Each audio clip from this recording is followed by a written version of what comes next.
An important part of thoroughbred welfare is finding people to work with them who've been around horses since childhood. We return to the huge Coonabarabran School Expo to find out what the racing and breeding industry is doing to attract people to a lifelong career with horses.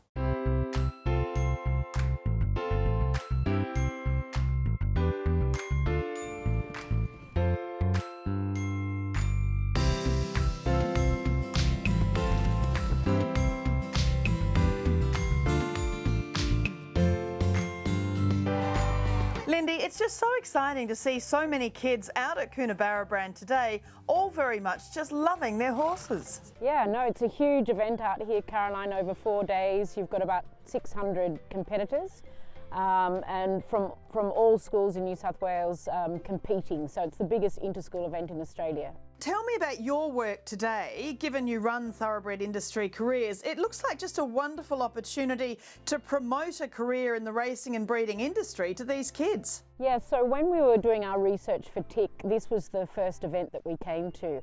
And what struck us as really unique about this event is that you have kids from all walks of life, from city and from country backgrounds.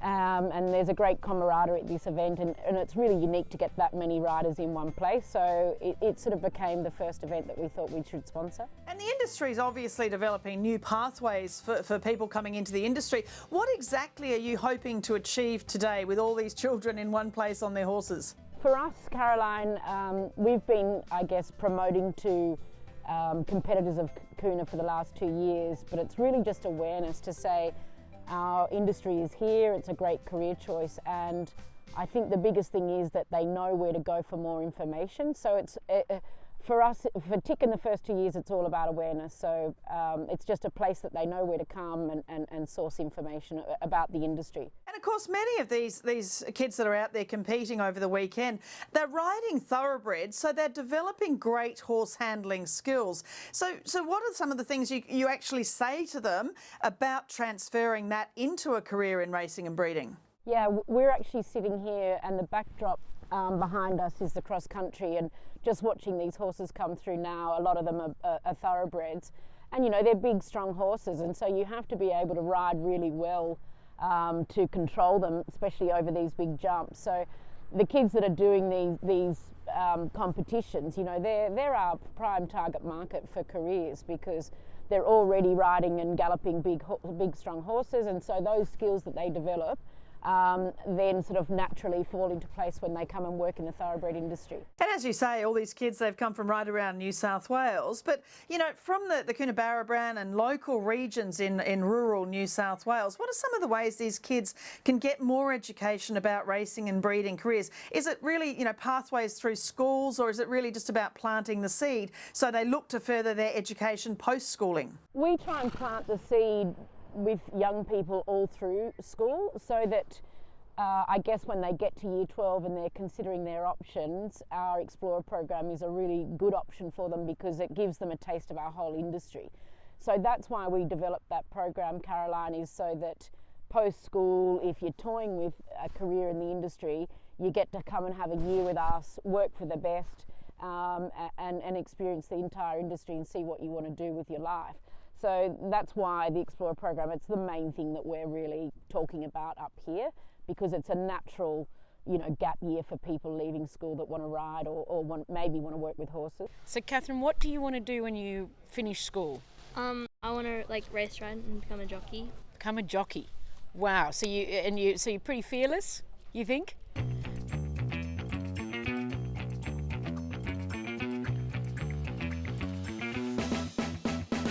Catherine, when you get a bit older, we run an accelerator program with Tommy Berry and Rachel King and a few of our top jockeys, and they come and mentor you. Yep. And that might be something that you might want to do, and you learn how to ride track work and learn your times, but you get the jocks giving you advice and things, and Yep. I can tell you that the top jockeys are the nicest people, and they're so willing to give their time to young people, so that could be a really good pathway for you when you finish your school. Yep. When you're in Bathurst, we do run that out of Richmond, so you could come down and have 3 months with us. Yeah. which would be great. We'd love to help you. Yeah. All right? Yeah. Is it more pressing now to harness our local kids into our industry? For so long we've relied on a lot of overseas workers, and that's obviously changed. Is it more important than ever? I think the industry, the people will say that the industry's at crisis point, and we've sort of got to this point because of so many different factors. And I guess one of the big factors was we weren't communicating with those people that would naturally form our workforce. So being at events like this is just a must-do for our industry. Like, it's to think that we weren't doing it up until when TIC was started is kind of silly. But we have to have a really great base of our workforce. We always would love an international workforce coming in to supplement our domestic workforce, but I think getting the domestic core workforce right is absolutely imperative. And I hear from people all the time that are downsizing their businesses, whether that's on the outskirts of Sydney or in rural areas because they can't get staff. So that can't be good for the powers to be if people are shrinking their businesses because of staff. You as parents and you as kids, if you're intimidated about coming into the industry, I wouldn't. It's a fantastic industry. We have a lot of fun in what we do. We work very, very hard, but it is a lifestyle job.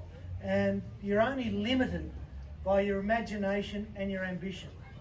And so whether you come into the industry as a strapper, as a jockey, as a marketer, as an insurance person, as a stud manager, a stallion groom, there is all sorts of avenues that you can go into and enjoy. And like I say, you're only limited by your ambition, and it is not an industry that is gender specific either. If you look at our industry right now and currently, some of our most successful people, a girl like Jamie Carr, who's the leading rider in Melbourne, Rachel King, who's a jockey we at Godolphin use a lot in Sydney, superstar girl, 24 or 5 years of age, rides umpteen winners.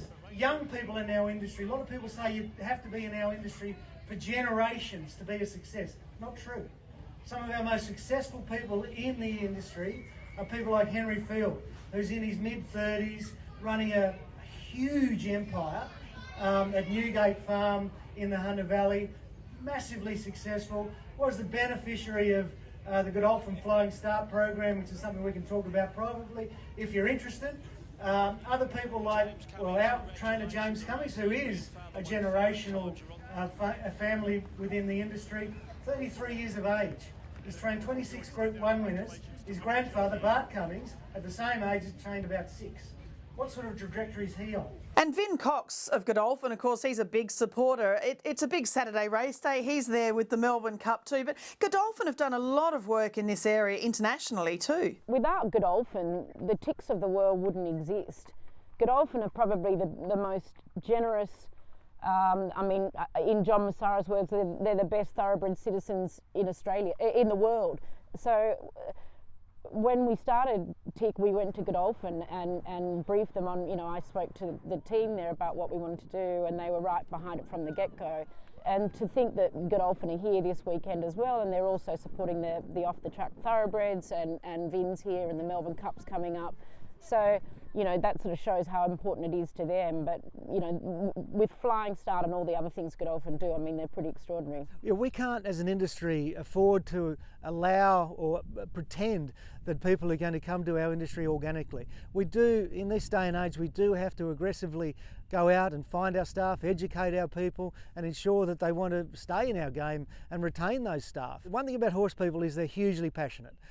Whether they're in racing or whether they're in eventing or pony clubbing or whatever, they're very, very passionate about their horses and very passionate about every program that they're involved in. And Lindy, Maurice, she's just a freak. Her passion to educate people, to bring people into our industry, to expose people to our industry is extraordinary. And we take our hat off to her and the work that she puts in and the dedication she has to all her students over the last couple of years has been wonderful. And they're all out there in different employment venues, whether it's in the racing side or the stud side. I can say with experience, the people that we've employed out of thoroughbred industry careers are very, very good people, and they're in it for the long term. And the kids themselves, I mean, they're just so versatile, aren't they? You know, there's 6-bar show jumping tomorrow, a pentathlon, eventing, a stack of other events. And that versatility really will serve them well in the future because there's such versatility within the thoroughbred industry. Yes, you'll see all sorts of horses up here, quarter horses, stock horses, you name it, you'll see it. And there's so many different events up here. It's jam-packed over 4 days what these kids are doing.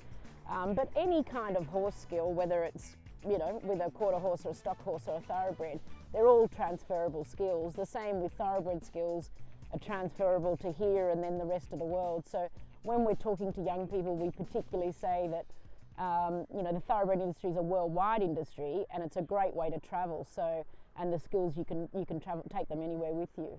How important is it to have a national approach to training staff in the racing and breeding industry? We do have to have a national approach. We do have to have that strategic element to it so that we can coordinate between the various states. And each individual state from the education perspective brings a lot to the table.